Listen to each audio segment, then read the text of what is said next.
Welcome to the Damage Report. I am John Idarola, very lucky to be joined on the program today by contributor to Rebel HQ, Jessica Burbank. Welcome to the Damage Report. Hey y'all, good to be here. Great to have you here. We've done the show a few times together, including the Power Panel 2, and basically every day you're off making awesome videos for Rebel HQ. What have you been working on recently?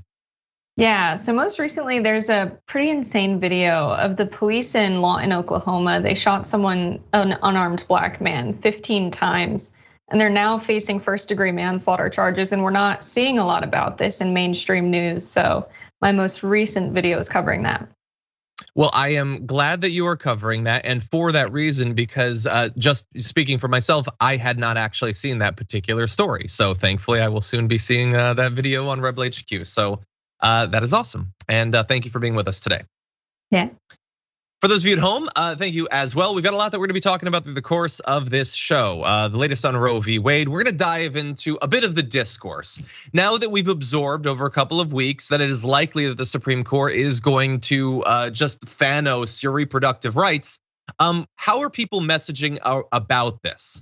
And what does the Department of Homeland Security think is going to happen in this area? We'll be diving into that, as well as the latest on the fallout from the absolutely devastating mass shooting in Buffalo over the weekend.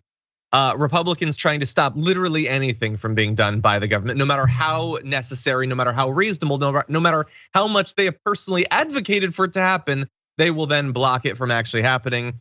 And we've got a lot more besides, including one of the worst Freudian slips, I think, in the history of humanity. So we've got that and more to look forward to, including Meanwhile if you're watching the full hour and a half program. And along the way, if you wouldn't mind sharing the stream or liking the video, anything like that would be nice. And if you want to send us comments, tweets, super chats, anything like that, Jessica and I will respond as we go. But with all that said, are you ready to jump into this thing? Ready to go. Okay, then with that, let's jump into this. Because I think it's a very emotional issue, abortion. And a lot of people don't understand it. There are women who are past their prime, can't even get pregnant, but you will see them out there screaming at the top of their lungs, almost resorting to violence, because it's a religious tenet to these people. And we have to understand that. I would stay away from these people all summer. If you hear about a protest in your city, I wouldn't engage. I'd go to the beach. Even on the social level, if it's not your friend or your family, don't involve yourself with a very, turbulent conversation about it. It's really not worth it. Okay, so we are gonna dive into the topic of whether there might be violence that comes about as a result of what the Supreme Court is doing in regards to Roe v. Wade. The only thing they seem to care about in the wake of that is, oh my God, the protests around the scooters, they're gonna kill someone. And of course, nothing has happened. There's just been some people with some signs that has been literally they're exercising their actual rights to freedom of speech. And they're not doing any of the terrible things that were predicted were gonna happen. But that said, it is not impossible that violence could come about. So we're gonna turn to that in just a minute. But first of all, Jessica, I wanna just briefly touch on 3 aspects of what he said there. So first of all, I love his final point is don't engage in the conversation. It's turbulent, don't talk about it. That is definitely what you would say to your side if you believe that they had the moral and persuasive high ground on this issue. He's saying like, no, this is gonna be rough over the next few months because people really don't support our position. So check out, don't get involved in that. And then also, he said, it's a religious position on the left. They're the ones who are approaching this dogmatically. And also, why would you listen to a woman who is past her prime? Some woman who's all dried up, can't even reproduce anymore. She wants to tell us what rights people should have. So what do you make of all this? Yeah, on the point of the woman being old and not being able to have a baby or whatever, it's like this guy can't imagine someone caring about an issue that doesn't personally affect them. But that's not even really the case here, because very likely the person he's talking about was able to have kids for a portion of their life, and this was something that potentially impacted them. But it's really the perspective that, like, why do you care about it if it might not affect you, which is really what Fox News pushes a lot. And then saying it's a religious tenet when most of the people advocating for banning abortion are white Christian nationalists. They're doing this because it's in the Bible. That's what they say, that it's a part of Christianity. And so it's just ridiculous. The hypocrisy is so apparent. And that's probably why he doesn't want them to engage with other people, because maybe if they have a conversation, they'll point out how weak the narrative is on the other side. Yeah.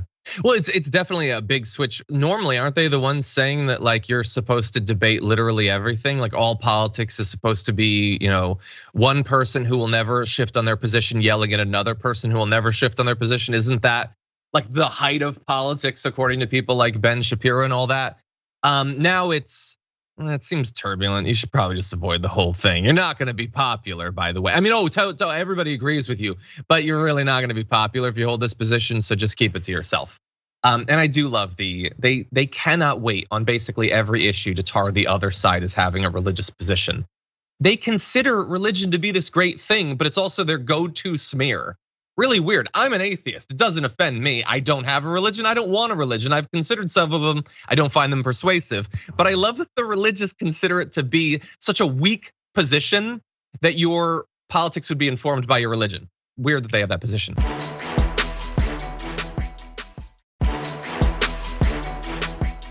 The Department of Homeland Security had this memo that was attained by Axios. It says that the US government is bracing for a potential surge in political violence once the actual ruling comes out. It warns that violent extremists might target companies that manufacture or sell abortion-related medications and quote, organizations that fund and facilitate travel for those seeking abortion. So first of all, oops, Jesse Waters, they're not worried about people who want you to have these rights committing violence. They think that even on the eve of their greatest victory, those who are opposed to reproductive rights are going to go and start attacking companies and other things. They go wider, saying some racially or ethnically motivated violent extremist embrace of pro-life narratives may be linked to the perception of wanting to quote, save white children and fight white genocide. If you want to find out more about those theories, you can just watch Tucker Carlson literally any night. The memo does say they're worried that violence could come as well from abortion rights proponents. Now, from everything that I've seen in this, they don't have any examples of what that would look like or why that would happen. I guess they're trying to be balanced or something, but they do believe that people who've been worked into a frenzy over the past couple of years about QAnon and Save the Children and all that might be, riled up into violence, even though again, I will remind you, this is while the right is winning on this issue. They're getting what they've wanted for more than half a century. And even then they might be inspired to go down and start killing people. Yeah, they know this is a popular issue. They know that people are willing to go out and protest for it. And this reminds me of what the police were doing during the BLM protest. They were saying, these people are very violent and preemptively sending riot police there that are just ready to engage in expecting violence. And so no one was being violent until they brought up violence. But really it's dangerous because by fomenting this rhetoric, we might see them actually send riot police to peaceful protests from, abortion rights activists. And that's really scary. So their narrative about violence is probably what would lead to violence. Yeah. People might remember like a month or so ago, we talked about some of the worldwide protests that were going on around the climate. And in downtown LA, there were a couple of, I think it was professors that chained themselves outside of a bank. It was like 4 professors and there was a line of riot squad cops marching towards them. It's like an adjunct, dude, relax, seriously. Like, why are you freaking out about this? But that's what we should expect. We're always pitched as being the violent ones despite a notable lack of violence. In any event, we're gonna turn to, that's the media side, but what's going on in actual government? Well, we wanna give you some of what this guy, Representative Mike Johnson, has to say. Let's jump into this second video. Let me ask you, do you support the right of a woman who is just seconds away from birthing a healthy child to have an abortion? I think that the question that you're asking does not realistically reflect abortion care. In that scenario, would you support her right to abort that child? I won't entertain theoreticals. It's not a theoretical, ma'am. You're a medical doctor. I am a medical doctor, and that has never happened. Never happened in your practice, ma'am, but it happens. How about if a child is halfway out of the birth canal? Is an abortion permissible then? Can you repeat your question? If a child is halfway delivered out of the birth canal, is it permissible to have an abortion? Would you support the right for an abortion then? I can't even fathom that ever. I'm not asking you if you can fathom it. If it occurred, would you support that abortion or not? That's unrestricted abortion, right? That's a question that I can't imagine Just like you probably can't imagine what you would do if your daughter was raped. If it hasn't happened, it may be difficult for you. You're not going to answer this question, but. So look, the right knows that their position on Roe v. Wade on reproductive rights is incredibly unpopular. That's new. They've been losing on this issue for longer than most of you watching this have been alive. And along the way, they've come up with an ever-shifting number of horrific hypotheticals that don't exist in the real world to delude you, to bamboozle you into thinking that that is what abortion actually is. That there are a lot of people, Jessica, you may not know this, you're a young woman, maybe you don't have the life experience, but what a lot of older women will do is that they will become pregnant. They will then carry the fetus for 8 2/3 months. And then as they're sitting in the waiting room to give birth, they think, you know what? No, actually, I'm not gonna do that. That's what actually happens. So I'm gonna need you to answer for women. Why would you all do these horrible things? Oh, that's an easy one, John. We wouldn't, and certainly a doctor would not. If you're a doctor who's assigned to help someone birth a child, the last thing you're thinking about is the possible ways to end that infant's life. I mean, what he's asking about is infanticide. He's not asking about abortion. And this is exactly why you have people like Jesse Waters saying don't engage with the other side, because they quite literally have no argument. If they could really argue the fact that abortion, should be illegal, they wouldn't have to make this about killing babies as they're being born or right after they're being born. Yeah, so here's the thing. They understand that their position is horrifying and they don't want to actually defend it. So they will come up with fantastical, horrifying things. So the fact that his position is, and many Republicans in elected office, is that if you are raped, you should be forced to give birth. That is horrifying to a lot of people. If you're raped by your dad, you should be forced to give the birth to that. That is a horrifying thing and not hypothetical. Now look, a lot of people like to say that those exceptions for rape or incest don't make up a majority of cases in which someone would have an abortion, and that is true, but it still actually happens, and that gives it a little bit more plausibility than the idea that 5 seconds before birth someone would choose to abort. So I looked at the numbers, and they throw around these numbers. Only 1% of abortions are due to rape, 0.5% are due to incest. Now I take massive issue with those numbers because for you to believe those numbers, you would have to believe that people are actually accurately reporting why they're doing this. So we know many rapes never go reported whatsoever because a lot of people who get raped accurately read that society cops, all that, aren't actually going to believe them or trust them or do anything about it. And that then when you go to then have an abortion, you would then willingly offer up that that's why. But whatever, let's say that those are the accurate numbers. That would work out to, as of the last numbers I saw from 2019, 6,000 rape-related abortions in America alone in 1 year, 3,000 incest-related abortions. That's 9,000 horrific instances that dude you just saw totally believes they should be forced to have. But he's not interested. He's interested in these hypotheticals that he comes up with. Like, okay, I'll throw one at him. What if we found out that you were about to give birth to Satan himself, Beelzebub was about to be born, and you have a few seconds to wipe out the god of lies, the morning star himself? Would you not do it? Oh, you can't conceive of that? Well, I'm not interested in what you can conceive of. I said words and now you have to give me your position on it. No, the situation right now in terms of rape and incest that exists even with Roe v. Wade, that is an actual horrific situation that will only be made more horrific if men like him get what they want, which is what's happening thanks to the SCOTUS. That is what we should be focusing on, the true horror, not the stuff that he conjures up to get you to be okay with your rights being stripped away. That's exactly it, right? Their most extreme scenario is something that doesn't happen. Our most extreme scenario is something that does happen. And I was gonna say, she did the right thing by saying, that question's ridiculous, this doesn't happen. But I don't know, I think fighting fire with fire and coming back with even more ridiculous hypotheticals might be the way to go if you're testifying on the floor of Congress. 100%. Yeah, so that dude and other Republicans, in terms of your votes for military spending, for weapons, you're fine with things like cluster munitions, white phosphorus weapons.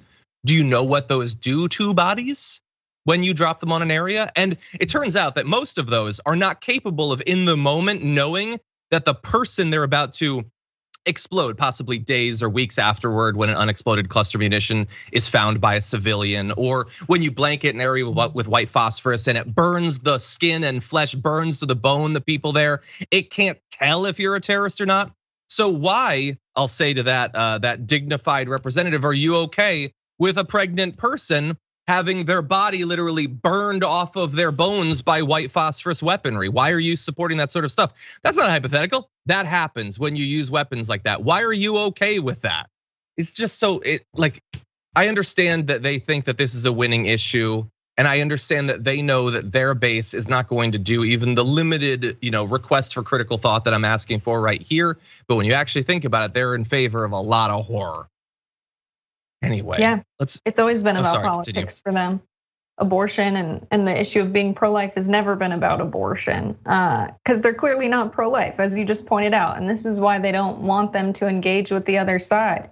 It's always been about politics, because they saw abortion as an issue they could win elections on. Republicans and Democrats were voting in equal proportions for and against abortion until the 70s, when Nixon ran and was against abortion. And they were like, wow, he got a lot of votes from socially conservative people and Catholics. We should use this as an electoral strategy. And Republicans did, and they picked up a bunch of seats in Congress because they were getting single issue voters, so they could have the rest of their platform be whatever they want and keep winning elections based on this issue. It's always been about politics, never about being pro-life. Yeah. Well, so let's see. The arguments we've gone through is don't listen to, according to Jesse Waters, women who are past their prime. Don't listen to them. Don't engage. And then the ridiculous hypotheticals. Okay, so let's just go to the core of it. We're gonna go to a video of Marjorie Greene, who in this case is honestly being the most honest out of all of them, because she's going to admit that this is just a religious thing. Let's go to this video. Let me tell you what a woman's choice is. To be a mother. That is the greatest choice a woman can ever make. You can choose to turn away from the evil that has convinced you. And yes, it is Satan that whispers in your ear. I'll say it over and over again. If you accidentally get pregnant, let me tell you something. That abortion that you're considering having, that's not going to solve your problems. It's not going to make that boyfriend of yours or that guy love you. That abortion won't do that. Okay, so that's a sort of muddled argument that there is only one choice that, as she says, a woman can make, and that is to give birth. If you consider abortion, it's because Satan himself is whispering in your ear. And let's keep it real, the only reason you're considering doing that is because you think that if you have an abortion, your boyfriend or whatever will love you more. So that's a little bit muddled, Jessica. I've said often that it's sort of ridiculous, sort of laughable that for more than 50 years they've been trying to win people over to their position and they haven't succeeded. There's a few attempts in that video right there. Do you think that Marjorie Greene is onto something? Do you think that the majority are going to turn against reproductive rights now? No. I think we need to just have Marjorie Taylor Greene in a room and be like, is Satan in the room with us right now? What is he saying? Because this is ridiculous. I mean, the separation of church and state exists for a reason. The Republican Party claims to be very for interpreting, the original interpretation of the Constitution and loving all of the amendments, but they're clinging to having our laws be dependent on what's written in the Bible and what Christianity says. It's ridiculous. I don't think many people will be convinced by this. And if they actually really cared about what the Bible said and they wanted to interpret the really Christian fundamentalist version, why aren't they talking about premarital if they don't want people to have abortions? They know that they can't have conversations about these things that are super unpopular, and so they're talking about this instead, and it's ridiculous. I don't think anyone's gonna be convinced. I don't think anyone's listening for Satan's whisper, quite frankly. Yeah, and of course, look, we could reiterate all the stuff about how they don't want you to do things that would stop you from getting pregnant in the first place. They want you to be at risk of becoming pregnant and then be forced into into giving birth, and they don't mean any of this either. They'll say the things like, there is literally nothing better that, in their words, a woman can do than to give birth. That's the thing you should be doing. Then, look, if you actually believe that, and I don't, I think that's really weird, really misogynistic, but if you actually believe that, then what are you doing in Congress, Marjorie Greene? Go get pregnant. Oh, and you'll say you have some kids. Have more, you're rich. You can afford way more kids than you have right now. Lauren Boebert's even younger. She's got a few kids. She's also wealthy. Go get pregnant again. If you really believe that the only value that a person capable of getting pregnant can bring is to constantly be bringing people into the world, it's the best thing, and each one of those kids is its own unique miracle, then why are you blocking so many of those miracles from entering the world? Is it that you believe that, no, actually, there are a lot of different ways that someone can live their best life, and they're under no obligation to bring anyone into the world that they don't feel capable or desiring to care for? Is that what you believe? Because you're onto something, you're right, and I support that position. I support your ability to serve in government or business, or to go write a book, or to go eat, pray, love abroad, or whatever it is that you want to do with your life. You should have the choice in that. You clearly actually believe that. You clearly believe that for people who might be capable of becoming pregnant, sometimes they'd prefer to just work on their career. So why don't you allow everyone else the same rights that you're exercising in real time? Oh, but John, it's not about that. It's about having working class people have babies. Of course, people who are wealthy, they can make that choice very deliberately, but they're worried about having a shortage of essential workers and having cheap labor to exploit. Marjorie Taylor Greene has a lot of money invested in corporations, and the value of their stock returns depends on those corporations having cheap labor to exploit. It's always been about having a large working class, having a lot of labor to exploit to them. And so they want a lot of working class people to be having babies, so they have someone to clean their house and wait on them when they go out to eat in restaurants. To me, I think it's very clear that it's about class, that wealthy women will always have a choice. And it's gonna be working class women and people of color who don't. Yeah, there's never gonna be a time that like a billionaire, like billionaire's daughters be like, man, I just condoms are illegal. I guess I gotta risk it. Just never gonna happen. You're 100% right. Thank you for centering class in this. Okay, with that said, we are gonna take a little bit of a break. When we come back, we're gonna be switching up gears, so don't go anywhere. We'll be back after this.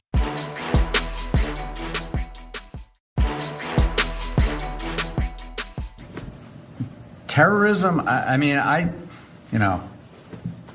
from downstate. Terrorism is flying planes into buildings. This is just murder, as far as I'm concerned.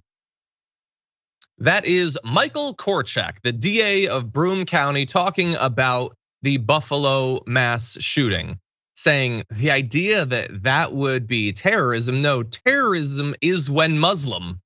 Now, I don't know what's in his heart, but the idea that something happening here where a person who apparently is being like inspired by their political conspiracy theory goes and commits an act of mass violence against the civilian population to terrify people, to influence our politics.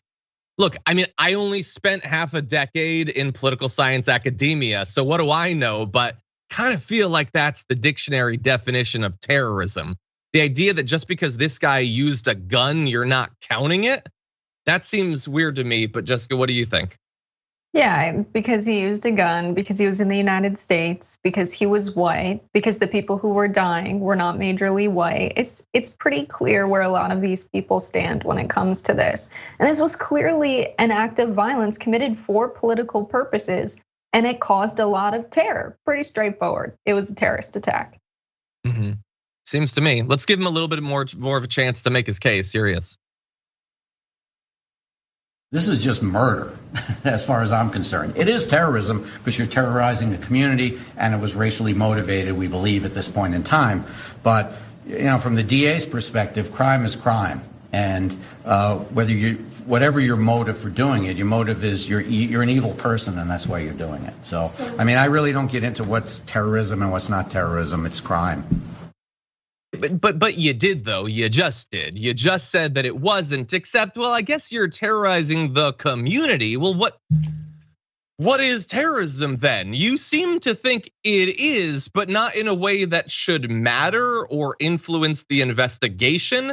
It is an act of politically inspired violence against a civilian population. Look, if this isn't it, then let's just not have terrorism be a thing. Let's not have that be a term. Let's not talk about it anymore. You could make the case maybe, but that clearly is what's going on. We do label other sorts of attacks as terrorism. We do that for reasons, depending on who we are. There's clearly a reason for that. So why in this case you'd carve it out and say that it's just evil? I can't even say that I'm confused about that, because I feel like it is pretty clear. It gets back to what you were saying, Jessica. The idea that you would say, let's not think critically about this. Let's not get into how this might be political or how others might interpret it or use it or carry out similar attacks in the future. Let's just use the word evil. That's it. Now, I will agree. I think that if the word evil means anything, it very accurately depicts this as well.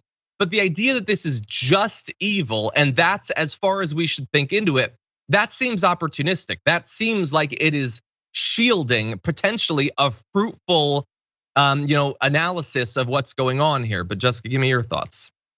Yeah, using soft language when it comes to describing this is dangerous. It normalizes it. And only going into what happened at a very shallow level is also dangerous and also normalizes it. To say that this was racially motivated and evil, I'm sorry, it doesn't accurately describe what happened.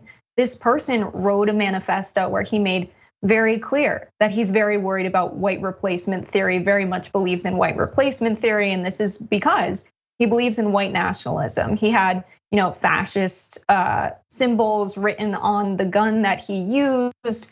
This was a right-wing extremist, fascist who believes in white nationalism. That's a lot more than just this was an evil, racially motivated act. It's a lot 100%. Deeper than that. Yeah, and look, again, I don't know this person. This isn't like a comment from a Ted Cruz where I've heard a lot of what they've had to say and the positions they've held. But like, you got to do better. Like, you're the DA. Like, you are in a position of authority, a position of responsibility, generally a position of respect, whether earned or not. Like, you are going to be asked questions like this. You should do a bit of thinking about it if you're going to be involved in these investigations. Now, I will give you some updates on what's going on. A grand jury, as of this morning, has indicted the suspect on a first-degree murder charge. The FBI is also currently looking at this potentially as a hate crime, potentially, again, because there's no common sense in our society anymore.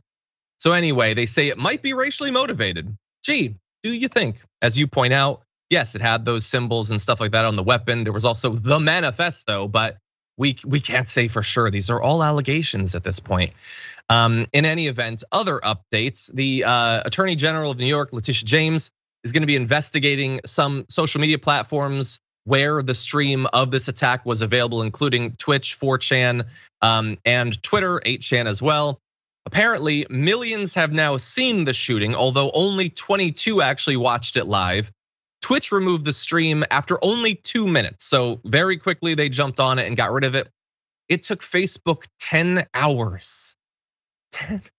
10 hours is time for the news to break, spread over social media, everyone to start to learn about it, multiple cable news shows to do their like quarterly updates on the investigation, an entire night of primetime analysis and coverage to happen, and then they take it down, I guess.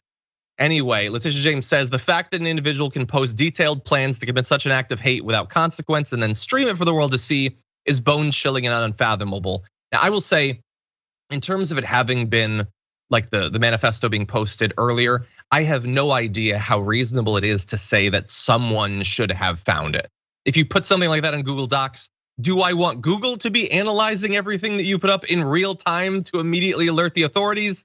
That seems potentially problematic. So I don't know about that part of it. The idea that they would leave the stream up for so long, though, that seems.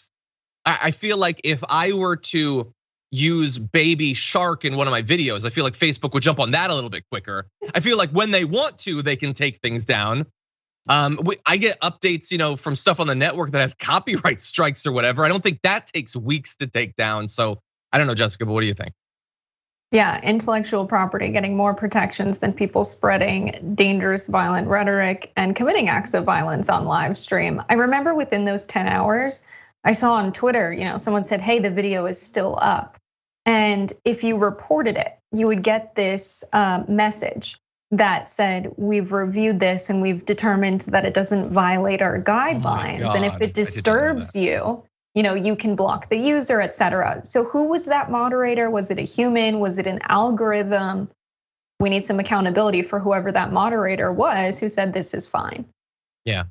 Yeah, and I don't know. There's a lot about this. Yeah. I don't know. I'm not gonna make a lot of absolute statements about what I would expect people in real time to necessarily do. The thing that I'm focusing on here is the 10 hours, because that's not a snap judgment you need to make. That is time for multiple levels of bureaucracy to fail and then be replaced by another one. In the area of snap judgments though, and I just saw someone mention this on the chat, the 911 dispatcher has been placed on administrative leave. Termination will be sought. The store employee who initially called in the attack says she hung up on her during the shooting, saying, quote, she was yelling at me saying, why are you whispering? You don't have to whisper. And again, I don't know exactly what that was like in the moment. You're trained to handle these sorts of situations though. So I do think that we are able to have some expectations, and the idea that they wouldn't want you on that position going forward, I sort of get. I would imagine this individual will be a little bit more careful in the future, but when people's lives are on the line, that is not a chance that I think many people are gonna wanna take. Yeah, super stressful situation, but again, it's a job where you're always going to be in a super stressful situation. And so yeah, it's reasonable that they let this staffer go, because the last thing you want to do is to call 911 and get some sass back when you're dealing with a super stressful, dangerous situation. Exactly. Yeah. And why would you be whispering when talking about a mass shooting? I don't know. I guess I'm not trained in that area. But wait, you are. Common sense. Come on. Can you imagine how you're already terrified in a way that the rest of us cannot even imagine? And that's the response you get. And then if they were to hang up, your stomach would sink, how terrified you would be. I can't imagine. Amidst all of the other terror, how horrific that entire thing is. Anyway.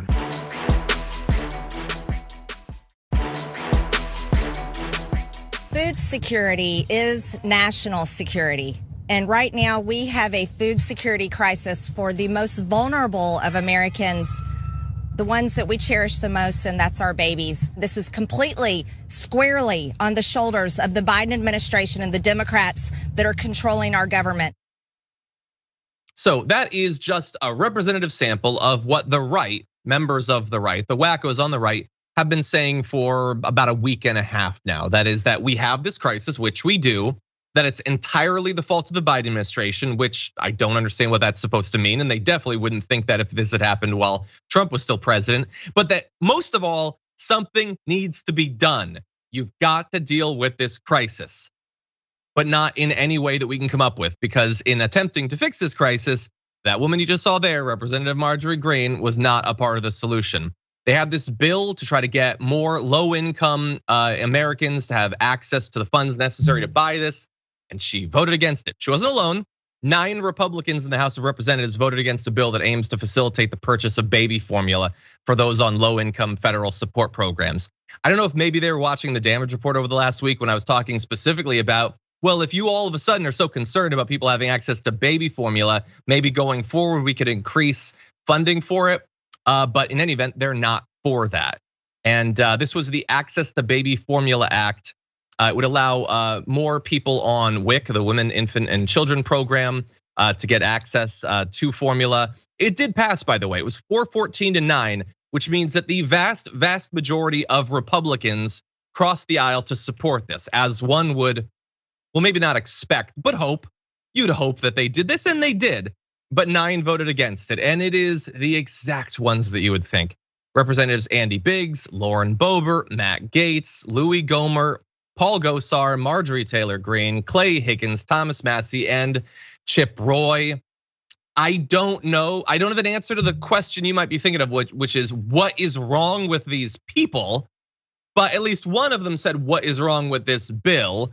Representative Roy said, the only way to get more formula to American families is to fix the crony policies that prevent more US companies from producing it, remove barriers to innovation, and allow imports from trusted nations. The legislation Democrats put forward does none of that. Its shortage is the direct result of unnecessary federal regulations and of a bloated bureaucracy that failed to recognize the problem before it spiraled out of control. This body should be solving problems, not making them worse. So of course, there's no mention there of the, what are they calling it? The Operation Fly formula, which is specifically to import formula from the trusted nations he talks about. What the crony policies are that presumably Biden set up in the last year to limit what companies can make formula. That's a spicy theory. Let's hear more about that from Chip Roy. I don't think he's got any more because that exists only inside of his own skull. Unnecessary federal regulations, I'm going to assume, is a reference to the fact that one of the factories that make formula shut down because they had contaminated their formula and multiple infants had already died as a result of it. He apparently thought that that was a bad choice. They should have kept going. They should have kept shipping contaminated formula that had already killed multiple infants out. Now, of course, he doesn't have the balls to actually say that. He's not gonna say, like, you can't make formula without breaking some infants, I suppose. But that is what he actually means there, Jessica. What do you think about them turning against this bill? Yeah, insane. Is there a better distillation of what's going on with populist right-wing politics? I mean, they say they care about the Americans that are struggling to buy baby formula, and then they don't vote for a bill that will make it more accessible, more easy for these families to buy it. And then they point to the corporations. Okay, well, 4 companies were controlling the baby formula market back in 2018. They controlled 89% of the market before Biden got in office. And if your solution is we've got to break up the trust in the baby formula market, what are we gonna do with the instability in the meantime when we have a shortage before we get to the point where there are new baby formula businesses producing formula and we diversify the market? We need something to feed to the babies in the meantime. It's pretty clear, but we're definitely not gonna see them introduce any legislation to bust up trust because they don't actually wanna bust up trust. They wanna keep taking money from corporations and just pass some kind of flagship legislation in the meantime. And say things like, we really care about the baby formula shortage, but we're probably not even gonna see them introduce a bill that does something different in the meantime because it's not about addressing the problem. It's just about staying in office and protecting corporations for them.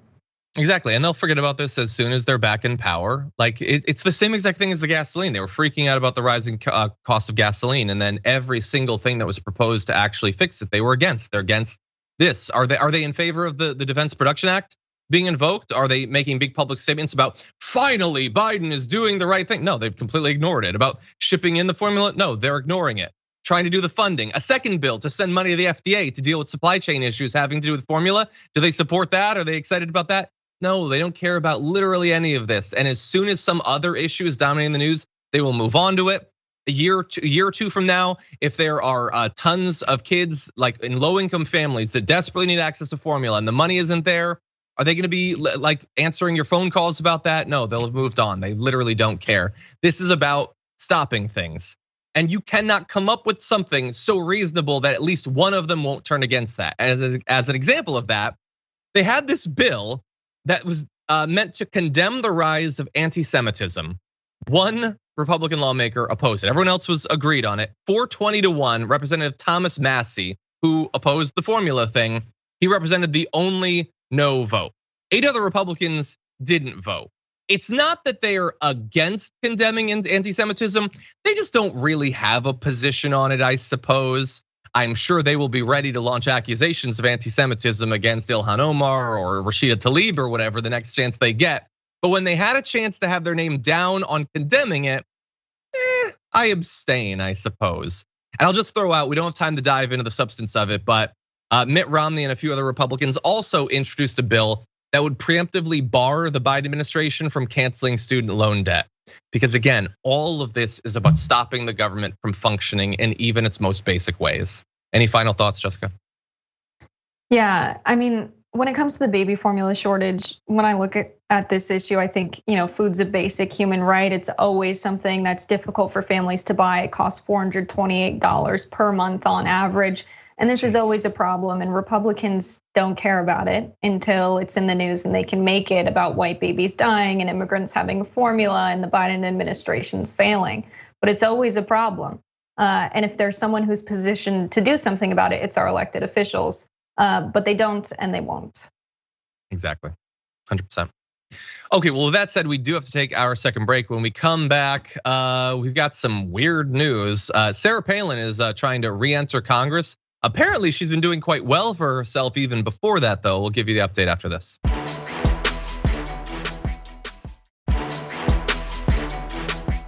Okay, this is gonna be a wacky one. Everyone hold on to your butts, jump to this video.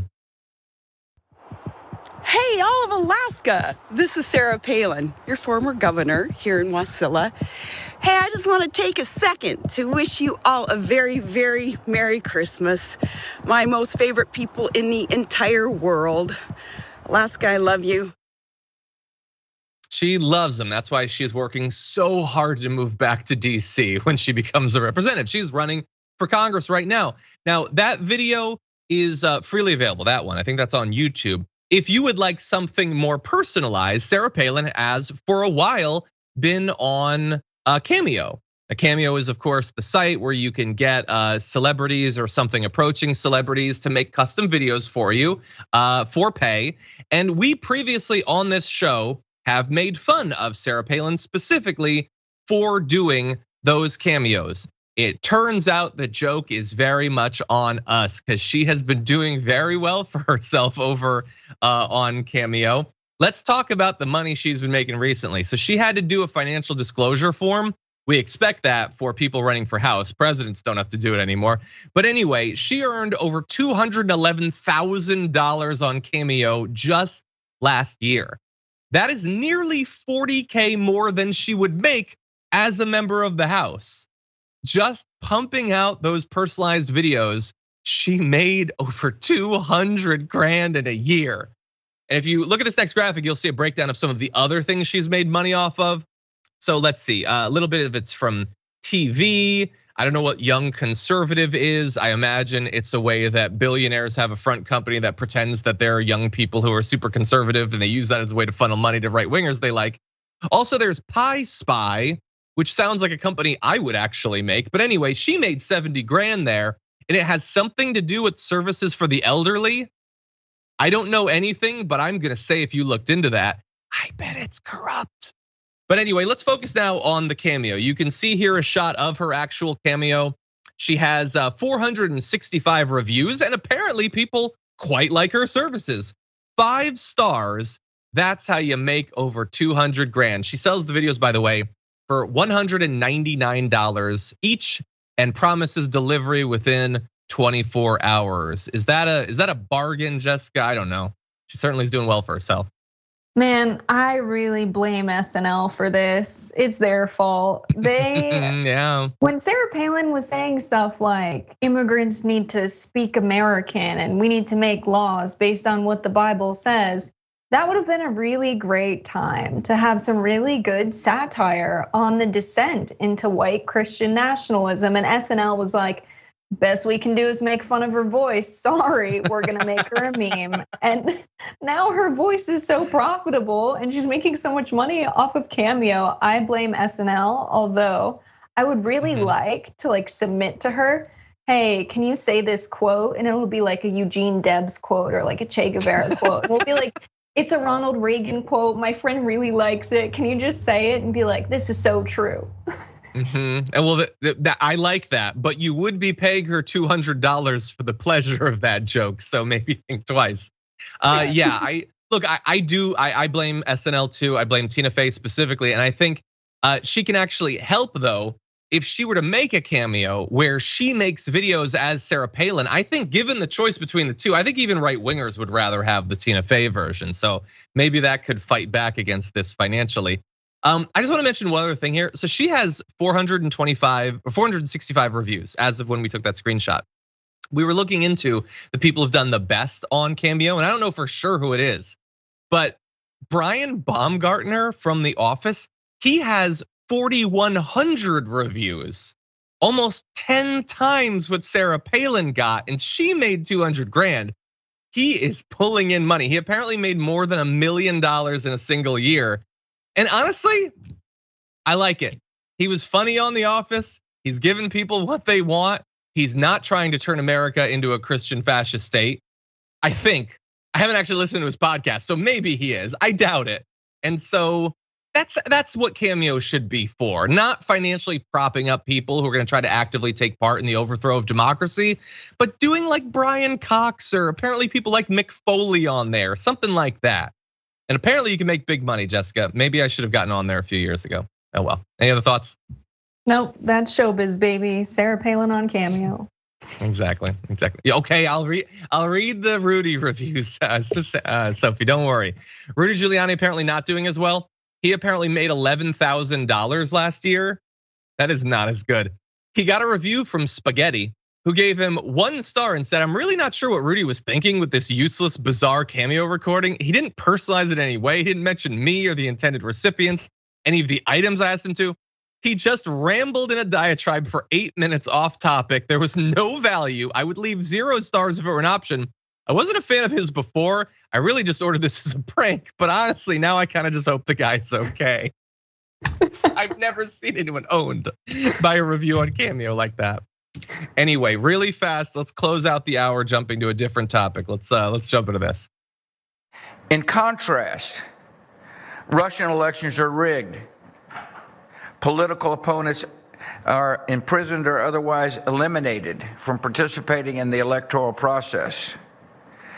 The result is an absence of checks and balances in Russia and the decision of one man to launch a wholly unjustified and brutal invasion of of Ukraine.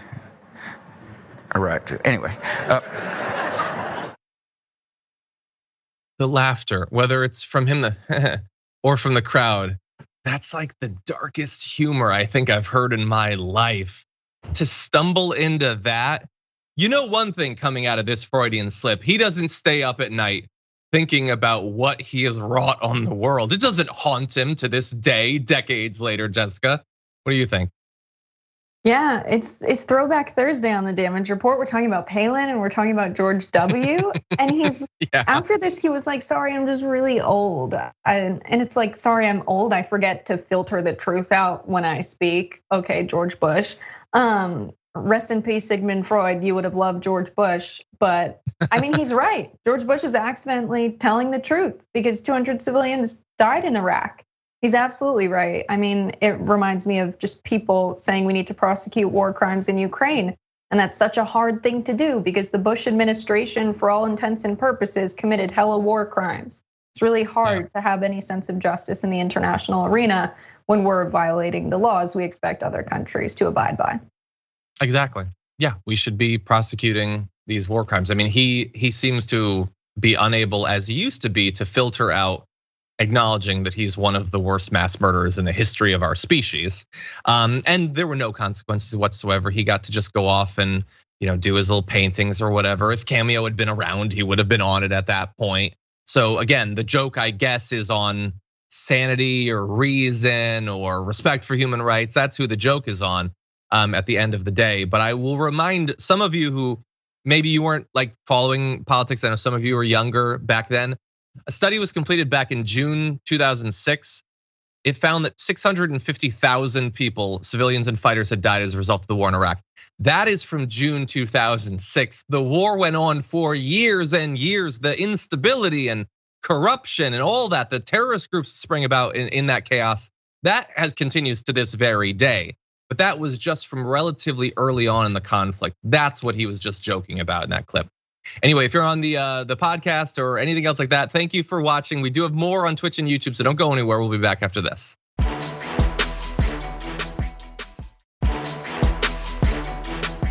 Pitchfork's Dragon says a full week with the doc will be great, but we need a TYT primetime show. Well, I think that Brett is actually in the chat right now. So Brett, they're continuing to put pressure on you to stretch yourself even more thin, like a butter scraped over too much toast to do Brett says, stop making me work.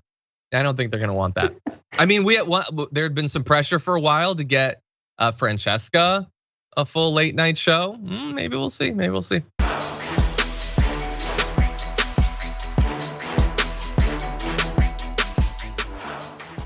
Thanks for listening to the full episode of The Damage Report. Support our work, listen ad-free, access members-only bonus content, and more by subscribing to Apple Podcasts at apple.co/TYT. I'm your host, John Adarola. I'll see you soon.